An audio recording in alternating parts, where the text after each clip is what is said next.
Oh, welcome to the Woodturning workshop. You know, the ideas don't always come to you. Sometimes you need a little help. You gotta go to them. So that's what I'm doing right now. We're gonna go to the idea. Stay tuned.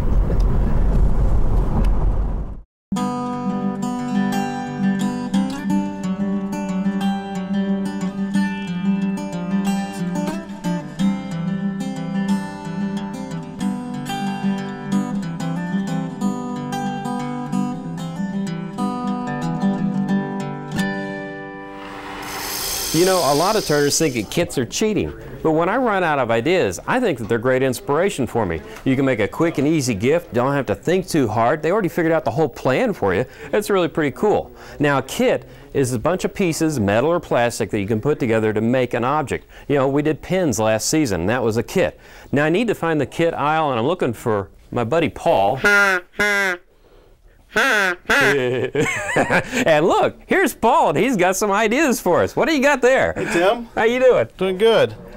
Well, I have a game call. This happens to be a duck call, if you can do it right. It sounded like a duck, yeah. This is a great kit. A lot of people love to turn these game calls. Got them in deer and duck. Really? Cool. Okay, well, let's throw one of those in the bag. Cool. What's next? We have a pepper mill. Cool. Pepper mills are great. It makes you look more sophisticated than you might be. Well, I sure need that. Oh, yeah. Allows you to put the peppercorns in there. Simple twist. Grinds them up. Puts them out the bottom. All right, and it's one piece of wood, and the grain continues all the way through, so it's a nice look. Okay, I'll throw one of those in. What else? Tim, here's another interesting project. It's a travel mug. Yeah. You know, put any type of beverage you want in here, but it also allows you to show off your turning wherever you go. Oh, that's cool. So you're not stuck with that look then? Oh, no. You can use one solid piece of wood to turn it, or you can glue up a stave construction and turn it, slide it right on, take it with you. Okay. We'll take one of those too.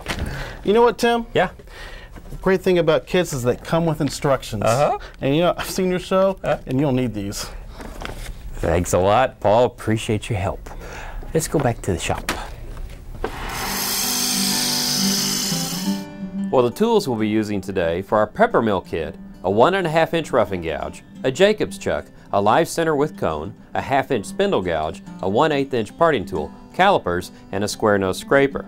Now for the travel mug kit, you'll need a leather hole punch, clamps for gluing, a 3/4 inch bowl gouge, a 3/8 inch Bedan, a multi-tip hollowing tool, and a 1/8 inch parting tool. Well, I took Paul's advice, and for the last couple days I've been reading instructions and playing around making my pepper grinder. I've already gone ahead and mounted a blank. It's maple. It's about 9 inches long. We're going to really need only about 6.5 inches of this, but you need a little bit of waste wood for doing some other tricks at the end. And this is one I made of cherry, and it comes in 2 parts once you turn it, and it's going to be sitting in the wood just about like that. Now, like I said, I went ahead and roughed out my blank. I am ready now to drill the first of 3 holes. I have my Jacob's chuck mounted in my lathe, and I have a 1 5/8 inch bit right here, and I need to go in 1/2 inch. So I'm going to start my lathe, and I've got it at about sanding speed. You only want to be going about 500 to 800 RPM. If you go any higher than that, you have a better chance of burning the wood, and you don't really make a clean cut. So I'm going to take the Forstner bit and just feed it in gently, and I actually know that the depth of this bit is 1/2 inch, so that will be my mark, and I'll just line up the end of this with the end of this, and I know I've got the depth I need. There we go. Turn this off. Now, that's the first of 3 holes. We have to drill 1 more hole, and that's going to be a hole that goes in 5.5 inches, and that will be the part that will hold all the peppercorns. So we have a hole that goes all the way through the end. As you can see, I've changed out bits now, and I have a 1 1/16 inch bit plus an extension because I need to go about 5.5 inches deep for this next cut. And to make sure that I do this right, I'm going to measure out 5.5 inches and mark it right here on the extension. And that way when this mark lines up with the end of the blank, I know I've gone deep enough. Now this hole that we're cutting will go into the bottom of the lid, but not deep enough to affect the shape of the lid. And this is the recess that holds all the peppercorns. And in the instructions it says you can actually cut this by hand. I don't think I'd want to do that. That's why a Forstner bit's really nice to use at this point. You can unlock your lathe, your tailstock, excuse me, and slide it back, and that helps you clear the chips out quicker. Okay, we are deep enough. Now we have to change out devices on our tailstock. I'm going to take out the Forstner bit with the extension. I'm going to grab a live center with a cone end on it. It's a neat little attachment because the cone will go into any hole you have, center up the blank, and it'll hold it nice and tight for you. And the reason we're doing that is because we're going to start shaping our pepper grinder. And this will add a little bit more stability and get rid of any vibration we might have. Now there's one measurement to keep in mind on this. With this kit, it says that the mechanism will fit in a 6 1/8 inch long finished piece. Well, this has a recess and it goes together, so if you measure this out at 6 1/8 inches, you're going to be too short because you're going to lose wood when you part these things off. So the measurement I'm interested in right now is I'm going to measure 5 3/8 inches to get the length of the body, and that will be just a little bit short of where that hole ended, so when we part it off we'll be just at the right spot. There we go.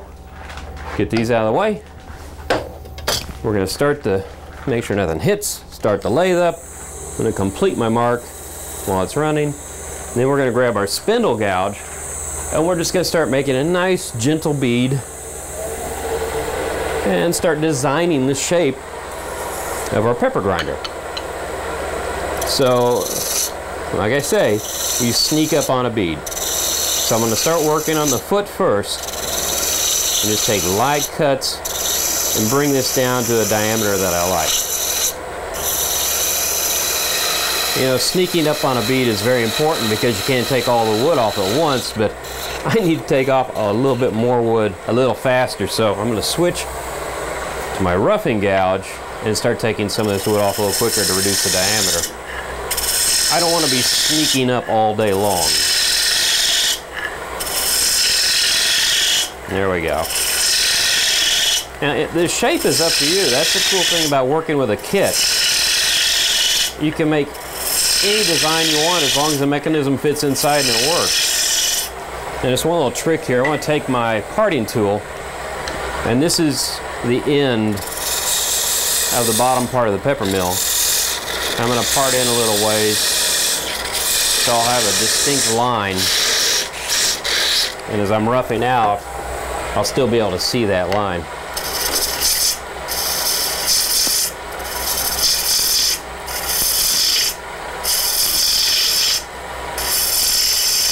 Now we're looking good.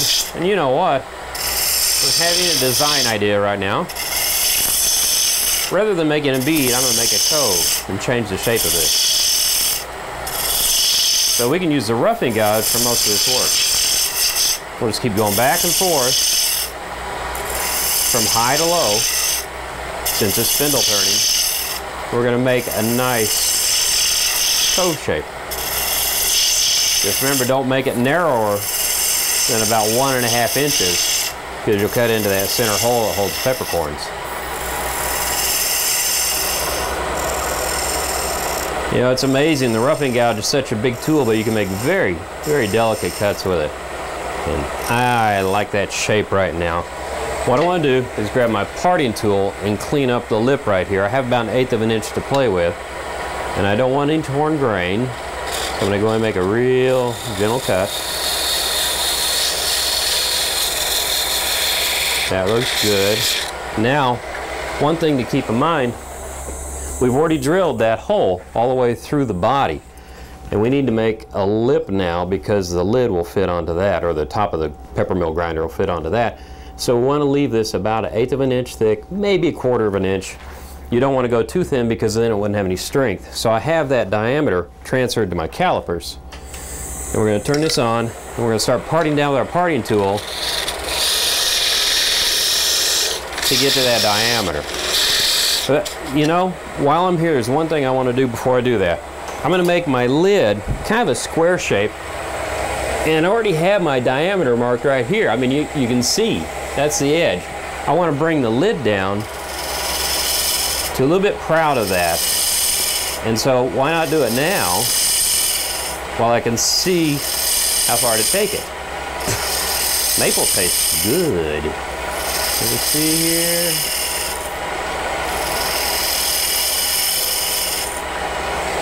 That looks kind of neat. That's good right there. Okay, now back to our parting tool. And we'll go ahead and take this on down. And you want to be gentle, because if you go too fast, you'll go right into that hole you drilled. So you just rest the calipers on here. You make a cut. You move the tool over slightly and make a second cut. You want a clearing cut while you do this, because if you don't have one, the wood will heat up and bind the tool. Oh, and one thing to keep in mind, calipers, when you get these, have very, very sharp tips. So I just barely rounded them. I took the sharpness off. That way when this rides on here, it doesn't grab in, and so it rides smoothly. It doesn't affect the measuring ability of it. It just takes that edge off. So we'll keep cutting here. Almost there. There we are. And now I'll just bring this side down. Now we'll have a nice even cut. Looks good. There we go. I've sanded to 600 grit, and that looks beautiful. And remember, always wear breathing protection. Your lungs are extremely important. Seeing is too. Okay, what we want to do is we need to part this off. Now I've got my tenon cut. It's the length I want it. So to part this off, I'm going to go in about 1/8 of an inch to part it off there. We're going to turn this up. We're going to increase the speed until I get close to where I want to be for the parting off. Just ease the tool in, let it do the cutting. Okay. Now we know we're only about 1/4 of an inch to 1/8 inch away from the diameter of that tenon, so we're really close to going through, and I'm going to slow this down a little bit so I can catch this easier. Just going to rest my hand here. I'm not going to grab it tightly, because if you do, you'll burn your fingers. Now we're just going to go delicately, just whispers of wood. Now, I've got to tell you, don't hold the wood this way. I'm doing this as a television hold so you can actually see. If you do it this way and you cut through, you're going to go right into your wrist. So the safe way to do it, try to be left-handed. I know it's not easy. And then we'll go in, make the cut. There it comes. There we go. Part's off, nice and safe. Now, what I want to do, stop the lathe here. We're going to take our calipers, measure our tenon, okay, and we're going to transfer that diameter over here. And let me move my tool rest real quick, because I want to clean up the end. Well, actually, I'll just clean it up with my parting tool. Speed that up a bit. There we go. I want to stop the lathe.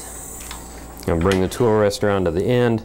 You can see with a parting tool you wind up getting some torn grain, and it's not what we want. So we're going to get the tool rest at the right height, and I'm going to bring in a square nose scraper. Now I want this to be trailing a little bit, so we're going to raise that up just a hair more. Okay, and I'm going to use this and just make a pass here and clean up the end grain.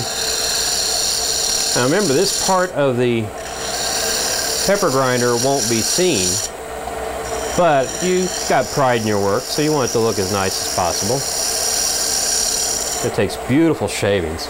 Now, we're going to grab our calipers, we're going to touch this tip, and when it scores a line, we're going to match it up with that one. So see, if I go here and make a mark, it's not matching. So I'll come out a little bit further, not matching. There we go, now it's matching. Now this tenon is not a jam fit tenon, it's a loose fit, because we want the lid to be able to turn. So we'll just go back to our square nose scraper, and we'll make the hole.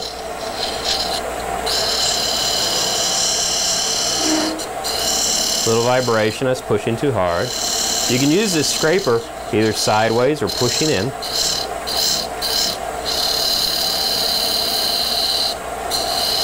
And it doesn't matter if this corner is rounded, because that'll actually help with the spinning of the lid while the grinder's doing its work, doing its grinding, you know. So anyway, okay, let's just do a test fit. I'll stop that, pull this out of the way, bring this up and see if the tenon fits. Nope, but it's real close, so we just need to go a little bit wider. And then we'll be ready to start shaping the lid.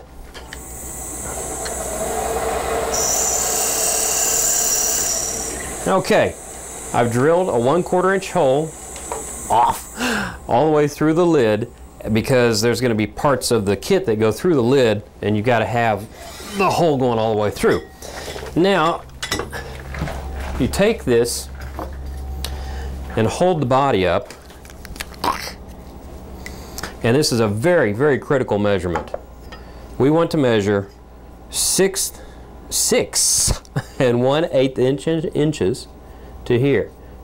That is as tall as this piece can be, and all the parts fit together nicely. If you make it any taller than that, things won't fit and you're going to be in a world of hurt. So there's a couple of things I'm going to want to do.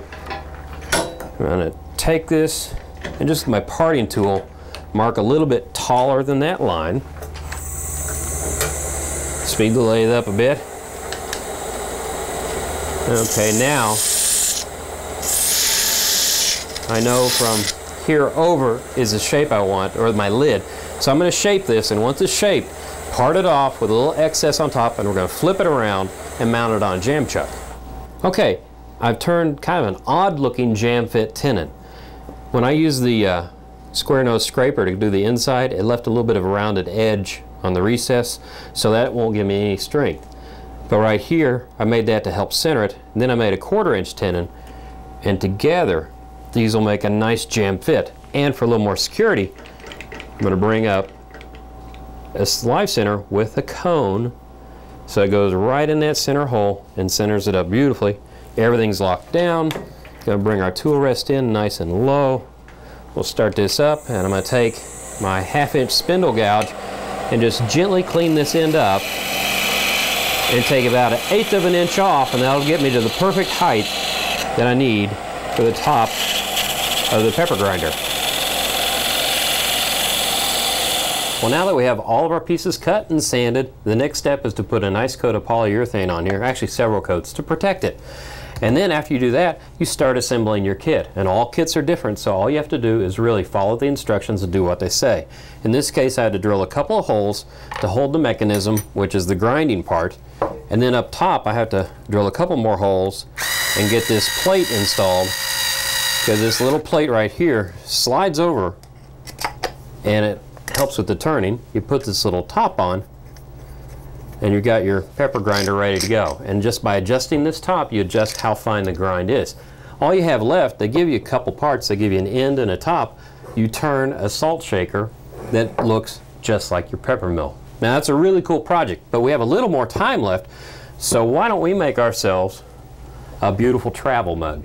Now this one I made of zebra wood and some ebony veneer. And what you start with, whoops, is the kit that they give you. And all it is just the travel mug. Our job is to build up some wood and then hollow it out and get this to fit. And when I started building up the wood, I would take a piece of wood, put a piece of veneer on there, and I'd cut the veneer like so. And I was slathering a lot of glue on there in between, stack, veneer, da-da. Well, I ran into a lot of trouble, and it kept sliding. I couldn't keep it straight. And my friend, Bob Fulton, who has an idea for everything, said, well, you didn't drill a hole and use toothpicks? What do you mean? So anyway, you cut out 4 blanks, and that makes this 8 inches tall, and that's going to be our stack for our mug. Well, drill a hole in the bottom piece, just a little bit, about 1/4 inch in, and you take a toothpick, break it in half, and then just tap it in there. So, with a little hole drilled in the center, we're marked on our center.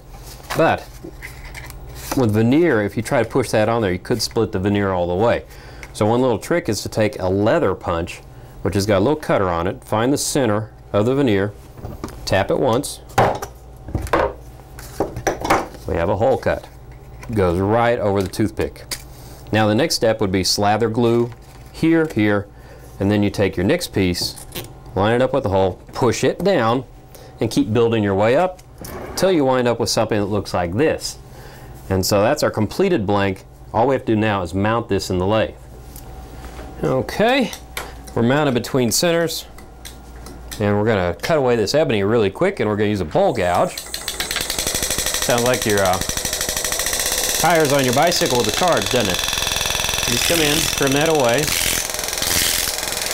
Come in again. Now I'm using a bowl gouge because these blanks were cut out of a single board. That's what's really cool about this project. Now you can do a stave vessel, build long stems and make it go up kind of wide. Kind of this type of construction. You can glue something together to make one of these. Or you can find one piece of wood that will work, and that's pretty expensive sometimes. So I've got a nice piece of babinga here, but again it's glued together like a bowl, so I've got end grain coming at me, then side grain, then end grain. So you want to take a bowl gouge to start cleaning this up and just take very light passes. If you use your spindle gouge, it would work, but it has a tendency to leave a little bit rougher surface. And this has to be slightly larger than 3.5 inches to be wide enough to accommodate the mug. So I don't want to waste any wood by having torn grain. So we'll use the bowl gouge to leave the cleanest surface. Okay, now we got it rounded out. I'm going to take my Bedan tool, and I've actually ground this one at a special angle. It matches the bevel inside of my jaws. So when I come in and make a cut and make my tenon, it fits my jaws perfectly. And I want to have the tool trailing a bit and just nibble into the wood. I don't want to do this all at once, because you hear the vibration. If you start exposing all the surface of this to the wood, you'll get a bad cut. Keep nibbling in. The jaw should not be very, the tenon should not be very long, because you don't want it to bottom out in your jaws. But you do want to have the angle matching your jaws on the inside, plus where I'm cutting right now, this lip should angle in a little bit. That way you guarantee that the outer edge is touching the top of the jaws, and that gives you the most secure hold that you can get using a chuck. Okay, I reversed this, mounted it in my chuck, and I went ahead and drilled a 2 1/8 inch wide hole, 5 1/4 inches deep, which is the depth they say on the kit, and the hole is the exact diameter of the bottom. Now I've transferred this diameter right here to the outside of my wood. You can see that. My goal is to start hollowing this out, and I want to go down about 1 inch straight, because as you can see on the mug, it's a straight transition. And I've got my multi-tip scraper here, and the tool is trailing. It's angling down just a little bit. I'm taking small cuts, just swinging my body. And I'm going to work my way towards that mark. And I'll probably stay just a little bit shy of it, because once I get it to 1 inch in depth and straight, I've got to start going down to the bottom and doing this taper. So it just takes a bit of patience. You don't want to rush it. Another thing to keep in mind, you're going to want to sharpen the tip of your scraper often, because once it's dull, it really doesn't work very well.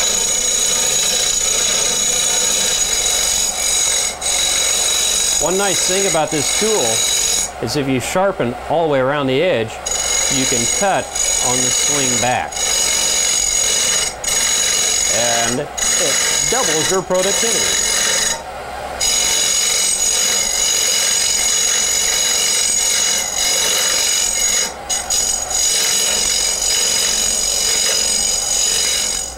Well, after a bit of hollowing, it fits nicely, and you can see we also cut a lip that goes up on the inside of the rim. Now all we have to do is take our bowl gouge and start shaping this. And once we've shaped it, we're going to reverse chuck it, just like we did the top of the pepper mill, and clean up the bottom.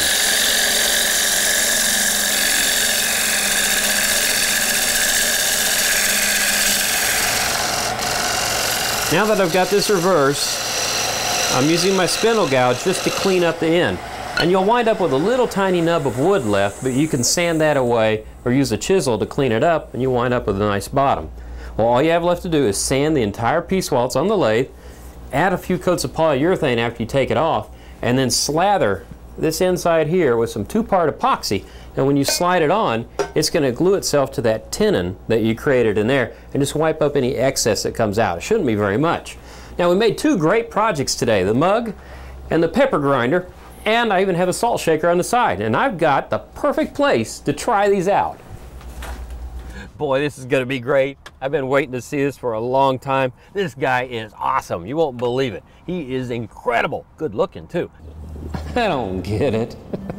Where'd you learn to play chess? It's that Bedan's class, isn't it? They're teaching you things, huh?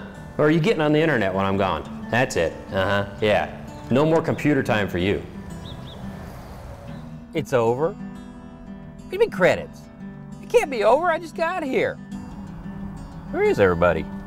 Why is it so empty? Maybe that's why these matinees are so cheap. As you can see, I've changed out bits now. I have a 1 1/16 inch bit. Okay, now I've reversed this, put it in the chuck, To purchase a DVD copy of this program, please call 800-823-7210. For more information about Woodturning Workshop, visit our website, rsupublictv.org.